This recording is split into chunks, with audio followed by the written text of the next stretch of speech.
Et là, c'est un décryptage sur l'économie politique de la Coupe du Monde et comment les États-Unis ont confisqué en fait cette Coupe du Monde, que ce soit en termes de nombre de matchs joués, en termes de villes accueillant la compétition, en termes de imposition, par exemple, du moment fraîcheur pendant les matchs pour passer des publicités c'est-à-dire que Ah oui, comment les États-Unis ont américanisé cette Coupe du Monde et comment Donald Trump a récupéré cette Coupe du Monde. On dit même qu'il va lui-même soulever cette Coupe du Monde avant tout le monde, ce qui est un sacrilège dans le monde du foot. Ça n'a jamais été fait. Donc moi, ça m'a intéressé et surtout sur les volets économiques et comment on est en train de voir se transformer ce foot en un grand business, en grand casino, ou comment la FIFA est en train de transformer ce sport populaire en une machine à cash pour la FIFA d'abord. Donc, c'est pas seulement.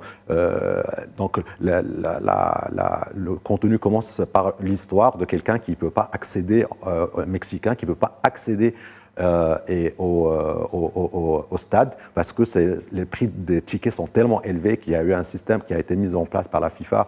C'est un marché secondaire où on peut revendre les tickets où la FIFA ponctionne 15% sur chaque transaction.